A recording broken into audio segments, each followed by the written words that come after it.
कि कैसे हम योगी बन सकते हैं। तो अब बहुत सारे आप में से जन ध्यानी होंगे जो ऑलरेडी ध्यान कर रहे हैं। तो ध्यान से भी ऊपर की एक स्थिति हो जाती है जिसको हम योगी कहते हैं, कि हम और एक लीप लेना चाहते हैं अपने जीवन में और एक योगी की जैसे जीना चाहते हैं। तो अगर हम योगी बनना चाहते हैं तो सबसे पहले जो रुकावट कह लीजिए, बाधा कह लीजिए, जो आती है वो आती है हमारे मन की। कि मन में इतने विचार होते हैं, मन हमें उस योगी की स्थिति में हम नहीं जा पाते हैं। तो क्या है, मन में जो विचार आते हैं, क्योंकि मन के आसपास ही हमारा पूरा संसार घूमता रहता है, क्योंकि हमारा कंट्रोल, हमारा मन जो है हमें वो जहां चाहे हमें ले जाता है विचारों के प्रति, है ना। जैसे ही मन में विचार आएंगे हम उस विचार के साथ हो जाते हैं। तो सबसे पहले यही समझना है कि अगर हमें योगी बनना है तो मन को कैसे हम स्थिर कर सकते हैं, कैसे शांत कर सकते हैं, या कैसे हम मन को कहे तो कि हम अगर मन को शांत करते हैं तो उसको क्यों करना जरूरी है और उससे क्या प्राप्त होगा, और कैसे मैं मन को शांत कर सकता हूँ, है ना। ये सारे सवाल हमारे मन को लेकर रहते हैं। और अगर हम इसको अचीव कर लेंगे इन प्रश्नों को, तो ऑटोमेटिकली नेचुरली मैं उस योगी जो मैं बनना चाहती हूँ, हम उसकी तरफ बढ़ने लगते हैं। तो मन, जैसे मैंने कहा कि विचारों का ब्रह्मांड है, कि एक विचार है, मन ऐसा है कि वो ऑल टुगेदर एक डिफरेंट ही वर्ल्ड है जो थॉट्स का है। तो ऐसा तो नहीं है कि जैसे एक कांच का गिलास है, अगर मैं उस कांच के गिलास जमीन पे टूट जाता है और उसके जो पीसेस बिखर जाते हैं, क्या उन पीसेस से मैं दोबारा से कुछ नया बना सकती हूँ? जैसे एक गिलास था पहले, उसको नहीं मैं शेप दे सकती क्योंकि अब तो वो टूट गया है। ऐसे ही जैसे कि अगर एक रबड़ की गेंद है, रबड़ की गेंद को अगर मैं अग्नि में उसको, तप में उसको गर्म करूंगी, तो मैं उसकी शेप चेंज कर सकती हूँ, है ना, रबड़ की गेंद का। पर मैं ग्लास का नहीं कर सकती जो टूट गया है, जिसके पीसेस हो गए हैं। ऐसे ही दोस्तों, तप भी यही है। जो मैं साधना या जो हम ध्यान करते हैं, जो हम तप करते हैं, तप की अग्नि से हम अपने मन को एक नया आकार दे सकते हैं, है ना। और वो ध्यान से होता है। और ऐसा नहीं है कि एक ही रात में आपका मन बदल गया और आप योगी बन गए। ये एक रात का, एक दिन का काम नहीं है। ये एक कंटिन्यूस प्रोसेस है जो धीरे धीरे आपके मन पे काम करता है। जैसे आप ध्यान, जैसे आपने शुरू किया है या अभी आप नए हैं, आपने देखा होगा जैसे जैसे हम ध्यान में बढ़ते हैं, सबसे पहले हमें बुद्धि समझ में आने लगती है कि विजडम क्या है। बुद्धि के बारे में हम जानते हैं, उससे पहले तो हम अज्ञानी रहते हैं। हमें लगता है जो जीवन में हो रहा है मैं तो एक पपेट हूँ, जो मेरे या तो कर्म ऐसे थे या कुछ गलत मैंने किया जो मुझे भोगना पड़ रहा है ना। तो क्या है, मैं तब तो अज्ञानी था, पर अब मुझे बुद्धि के बारे में समझ आने लगा कि नहीं, ये जीवन मेरा है, मैं ही इसको चला रही हूँ, है ना। जो भी हो रहा है इसका कुछ कनेक्शन है मेरे जीवन से। तो क्या है, बुद्धि समझने आने लगती है।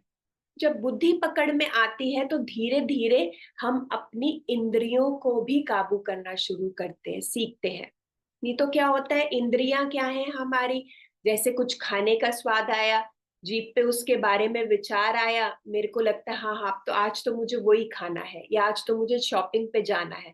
क्योंकि क्या है, इंद्रियां मुझे लेकर जा रही हैं, मेरे घोड़े हैं जो मुझे, इंद्रियां क्या है, घोड़े के भांति है, कि आप घोड़े की सवारी तो कर रहे हो पर आपको रास्ता नहीं पता और घोड़े को कंट्रोल करना नहीं आता। घोड़ा जिस दिशा में जाएगा आप उस दिशा में चले जाओगे। इंद्रियां भी ऐसी ही हैं, जिसको जो काबू में नहीं है मेरे।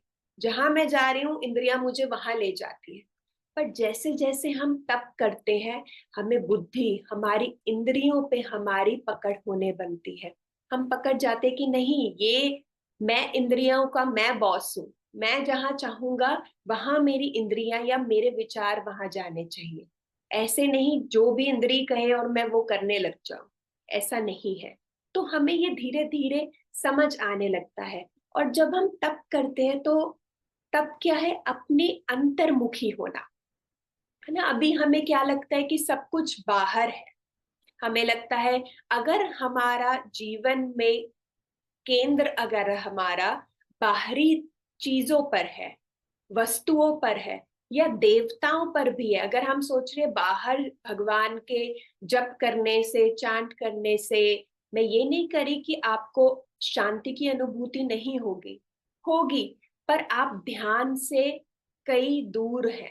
अगर आपका केंद्र बाहर है, अगर आपका केंद्र वस्तुओं पर है, चीजों पर है, या देवताओं पर है, तब फिर आप ध्यान नहीं कर रहे, ध्यान दूर है। ध्यान का मतलब जैसे मैंने कहा कि अंतर्मुखी जाना, कि जब आप अपने अंतर्मुखी जाते हो कि मुझे अपने अंदर भीतर जाना है, अपने अंदर उतरना है, अपने आप को जानना है, और अपनी आत्मा के साथ जुड़ना है, वो है एक असली ध्यान करना या अंतर्मुखी होना। जब हम अंतर्मुखी होते हैं तो सबसे पहले चीजें आती हैं, जैसे विचार की मैं बात कर रही हूँ, कि विचार आते हैं और ऐसे बहुत सारे सवाल भी आते हैं हमारे पास कि मैं ध्यान तो कर रही हूँ पर विचार शांत नहीं हो रहे, विचार और ज्यादा तीव्रता से आते हैं, बहुत ज्यादा मुझे फील होता है कि और ज्यादा थॉट्स आने लगे, जैसे ही मैं मेडिटेशन में बैठूंगी और थॉट्स आने लगेंगे। तो अब इन विचारों को काबू कैसे करना है, क्योंकि विचार बार बार आ रहे हैं। तो जैसे आपने देखा होगा, जब मैं बचपन में अपने घर में थी, अपने मम्मी पापा के साथ थी, तो हमारे नेबर्स में लोग, एक जन ने कबूतर, पिजन को एज अ पेट पाले हुए थे, और बहुत सारे पिजन थे, बहुत सारे कबूतर थे। और वो क्या करते थे, शाम को कबूतरों को खोल देते थे, कि पिंजरे से निकाल कर वो उड़ते थे, और वो चारा डालते थे और उन कबूतरों को बुलाया करते थे कि कहीं वो उड़ ना जाए, वो मेरे साथ ही रहे। बट ऐसा होता है कि कोई कोई एक या कभी दो कबूतर वापस नहीं आते थे, वो उड़ जाते थे। और उड़ जाते थे तो ऐसा नहीं होता था कि वो उड़ गए तो फिर जो पर्सन है वो उनको गलत गलत बोलने लग जाए, कबूतरों को, कि तुम्हारा दिमाग नहीं है, कहाँ जा रहे हो तुम, वापस आओ मेरे पास, मैं तुम्हें बुला रहा हूँ। वो उल्टा सीधा नहीं बोलता था। वो क्या करता था, वो देखता था कि कबूतर कहाँ जा रहा है। जैसे किसी के घर पे दो घर छोड़कर या पांच घर छोड़कर वो किसी तब तो एंटीनाज होते थे, तो वो एंटीनाज पे जाकर बैठ जाते थे। तो वो वहां जाता था और उनको प्यार से उन कबूतरों को वहां से ले आता था, पर उनको उल्टा सीधा नहीं बोलता था। ऐसे ही हमें ध्यान में करना है दोस्तों। ये कबूतर क्या है, ये विचार है जो उड़ रहे हैं, है ना। कोई विचार आपको वापस शांत हो जाएंगे, नहीं आएगा, पर कोई विचार ज्यादा दूर आपको ले जाएगा। जब साथ में ले जाएगा, आपको उसको उल्टा नहीं बोलना कि ये विचार फिर से आ गया, कब मैं शांत होऊंगा, ये फिर मुझे परेशान करने आ गया। क्या हुआ, आपने प्रेम से उस विचार के साथ गए, और प्रेम से उस विचार को अपने साथ वापस अपनी श्वासों पर हम ले आते हैं। यही सिंपल प्रोसेस है ध्यान का, कि किसी भी थॉट को हमें जज नहीं करना, कि हम सोचे कि ध्यान में अच्छे थॉट आ रहे हैं तो अच्छी बात है, अच्छे अच्छे आए, वो भी एक अटैचमेंट है। अच्छे विचारों के साथ भी जुड़ना नहीं है, जो अच्छे विचार नहीं है उनके साथ भी नहीं जुड़ना। बट हाँ, कोई विचार आपको बार बार, आप उन विचारों पे जा रहे हो, आप प्रेम से, जैसे एक माँ अपने बच्चे को प्रेम करती है, उसी प्रेम की भांति कि कोई बात नहीं, ठीक है ये विचार आया, पर वापस आके मैं अपना ध्यान अपनी श्वासों पे लगाऊं। तो हमें उसी की भांति रखना है, कि प्रेम से हम उन विचारों के साथ हम वापस आ जाए। और अगर भगवत गीता की बात की जाए, तो भगवान कृष्ण ने बहुत अच्छा कहा है कि अगर आप जब ध्यान करते हो, अगर कोई विचार आता है और अगर आप उसे प्रेम से वापस लाते हो, और अगर उस विचार में आप हो भी, अगर विचार में आप हो भी, तब भी आपको वो कहेंगे कि वहां पे आपको भगवान की ही अनुभूति होगी, क्योंकि हर जगह भगवान ही, उस विचार में भी भगवान है जो विचार आपको आ रहा है। अगर आप ये इंटेंशन रखे कि हर चीज मुझे कुछ सिखाने आई और वो मुझे ट्रबल नहीं करने आई, तो आपको उसमें भी एक मैसेज छुपा हुआ मिलेगा। और आपको वो शांति का अनुभव लेकर आता है और प्यार से आप उसको वापस ले आते। पर जो अज्ञानी होंगे क्या होगा, वो हमेशा विचार के बारे में, मेडिटेशन के बारे में, हर चीज में कुछ ना कुछ अपने दुख को ही बोलते रहते हैं, है ना। हम कहते हैं कि अगर आपको अज्ञानी पर्सन को जानना है, आप देख लो जो सबसे दुखी है, इसका मतलब वो अज्ञानी है, वो इग्नोरेंस में अभी भी जी रहा है, क्योंकि उसको दुख ही दिख रहे हैं अभी, तो इसका मतलब वो अभी अज्ञानता से बाहर नहीं आया है ना। जैसे कि एक उदाहरण है कि मैंने कहीं पढ़ा था कि एक अगरबत्ती बेचने वाला होता है, वो अगरबत्तियां बेचता है, बहुत सुंदर उसकी सुगंध होती है अगरबत्तियों की, और वो एक घर में जाता है अगरबत्ती को बेचने के लिए, और घंटी बजाता है, और घर में से एक गृहिणी बाहर आती है जो घर को चलाती है, तो वो उनको बताता है कि मेरे पास बहुत सारी अगरबत्तियां हैं, और अगर आप इनको देखो, इनकी सुगंध इतनी अच्छी है कि इतनी सुंदर है, और बहुत तरीके की मेरे पास इसकी सुगंध है, और आप अगर ट्राई करना चाहो, वो एक जला भी देता है अगरबत्ती कि आप इसकी सुगंध देखो, और इतनी अच्छी सुगंध है कि ना सिर्फ आपका घर खुशबू हो जाएगा, खुशबू से भर जाएगा, आपके पड़ोसियों तक इसकी सुगंध चली जाएगी। तो वो औरत होती है, वो कहती है कि ये कैसी सुगंध है, ना ना ना, मुझे क्या, मेरे को तुम दोगे पैसे देके मैं अगरबत्ती खरीदूं और फ्री में मेरे नेबर्स को खुशबू चली जाए, मैं तो ऐसा बिल्कुल नहीं करूंगी। आप ऐसा करो, मेरे नेबर्स को जाके बेचो ताकि मैं फ्री में खुशबू ले पाऊं। मुझे ऐसी अगरबत्ती नहीं चाहिए जिससे दूसरे का फायदा हो। मुझे ऐसी अगरबत्ती दो जिससे सिर्फ मेरे को ही सुगंध आए, सिर्फ मैं ही फायदा ले पाऊं, ऐसी चीज है तो मुझे दो आप। तो ये क्या है, ये अज्ञानता की पहली सीढ़ी नहीं है, ये अज्ञानता की पराकाष्ठा है, कि मतलब आपने पार कर दिया अज्ञानता को, जो सोचता है कि सिर्फ मेरा फायदा हो, है ना, इससे मैं ही ले पाऊं, और ये मेरे तक ही रहे, इसमें मेरा क्या फायदा है। तो क्या ये अज्ञानता है दोस्तों। पर जब हम एक योगी के बनना चाहते हैं या ध्यान के मार्ग पर चलते हैं, तो हमारे अंदर ये द्वेष, ये ईर्ष्या भाव, ये सब खत्म होने लग जाते हैं, और हमें लगता है कि इन चीजों में ये नहीं है मेरा पर्पस, में यहाँ ये थोड़ी ना करने आई हूँ कि उससे मेरा क्या फायदा होगा, उससे मेरी बनती नहीं नेबर से, तो मैं उसका क्यों फायदा करूं, है ना। ये क्या है, आपको आत्मा के साथ जुड़ना है, ध्यान ये सिखाता है, ये नहीं सिखाता कि ये तेरा है या ये मेरा है, या हमें सिखाता है ध्यान की, हमें आत्मा को देखना सिखाता है कि मैं ये नहीं हूं, मैं ये शरीर नहीं हूं, या मैं ये इंद्रियां नहीं हूं, या मैं ये मन नहीं हूं जो मैं सोच रहा हूं, मैं इससे कहीं परे हूं। जो मुझे ध्यान सिखाता है, जो आत्मा का ज्ञान देता है, जिससे मैं आत्मा को देख पाती हूँ, आत्मा से जुड़ पाती हूँ। तो और जैसे अगर हम योगी की बात कर रहे हैं कि तभी हम योगी बन सकते हैं जब हम इन चीजों से पार चलते हैं, जब हमें लगता है कि हाँ, ये मैं वो नहीं हूँ, और ये इंद्रियों पे जब मेरा धीरे धीरे एक पकड़ आने लगती है। तो यही डिफरेंस है एक साधक में और एक सिद्ध पुरुष में। जो साधक होते हैं ना, उनको विचार आते हैं, और जो सिद्ध होते हैं या जो योगी होते हैं, वो विचार करते हैं। तो साधक क्या है, उनको बहुत सारे बंदूकें, जैसे होता है ना, बंदूकें चल पड़ी हैं और गोलियां बारी चल रही है विचारों की, कि जैसे ही वो बैठेंगे कभी पास्ट के विचार आ जाएंगे, उसने मेरे साथ ये किया था, या आगे के विचार आ जाएंगे कि मेरे को ये करना है, मतलब विचारों की गोलियां चल रही हैं एक साधक के लिए। पर जो सिद्ध पुरुष पुरुष जैसे मैंने कहा कि वो क्या है, वो एक चीज को पकड़ कर उस पर चिंतन कर सकते हैं, जिसको हम इंट्रोस्पेक्शन कहते हैं।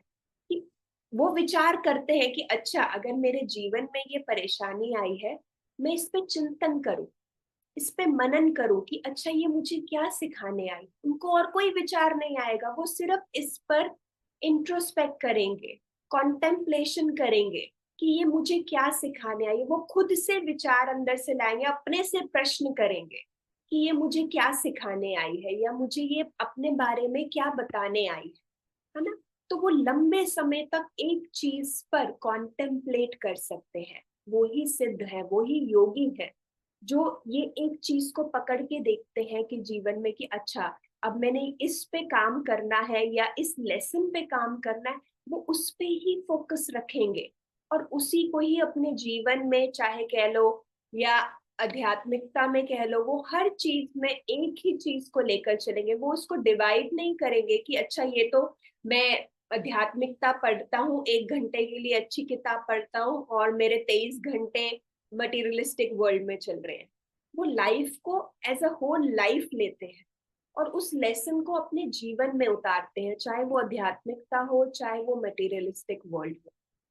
तो हमें भी ऐसी अज्ञानता को छोड़कर हमें अज्ञानी बनना है, जो ज्ञानी बनना है, जो ये समझ पाए, जो जागरूक हो कि हाँ, मुझे इस चीज पे कॉन्टेम्पलेट करना है, इंट्रोस्पेक्ट करना, अपने आप से प्रश्न करना है।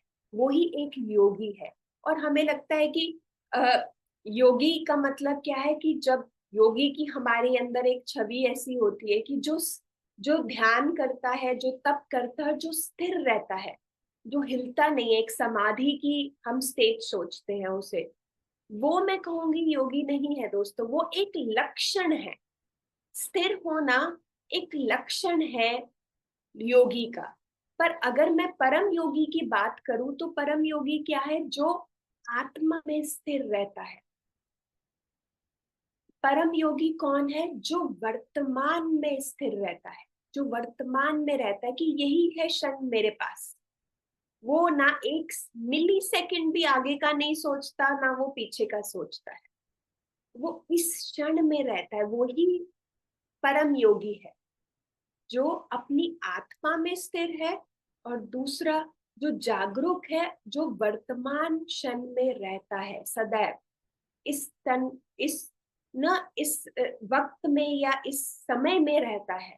वो ही एक परम योगी की भांति रहता है कि स्थिर हम सब हो सकते हैं। जब हम ध्यान करते हैं हम एक स्थिरता को पाते हैं, लॉन्ग टाइम तक भी स्थिरता को पा सकते हैं कि हम 1 घंटा, 2 घंटे, 11 घंटे भी, लोग 24 घंटे भी स्थिर रह सकते हैं।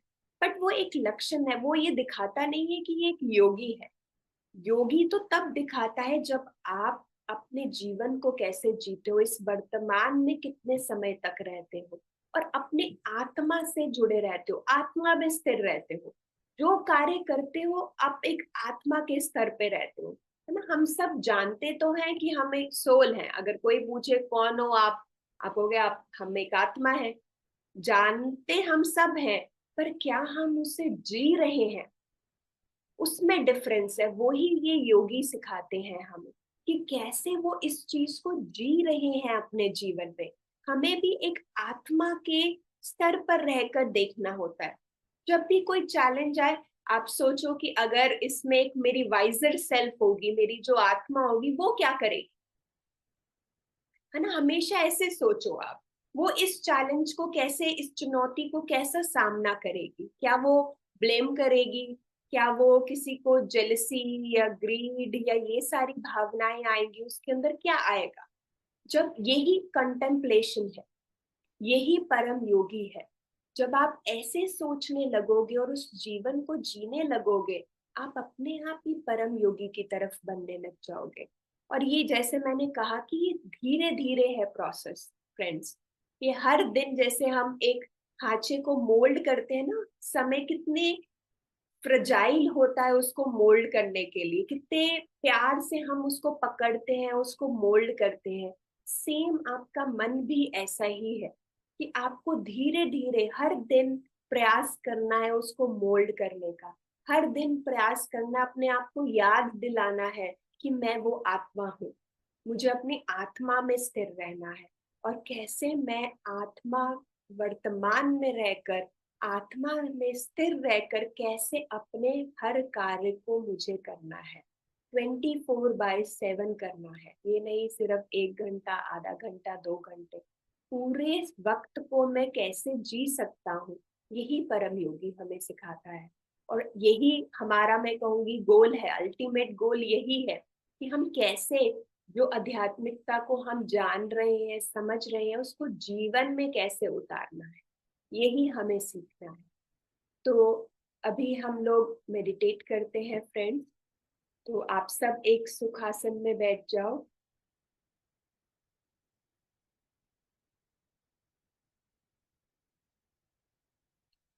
अगर आप में से किसी ने चश्मे पहन रखे हैं, आप चश्मे उतार सकते हैं।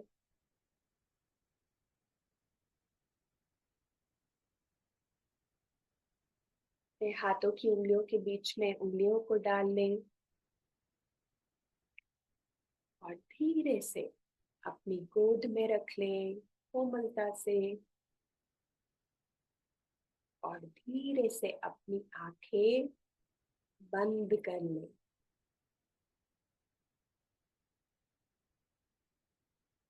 अब अपना ध्यान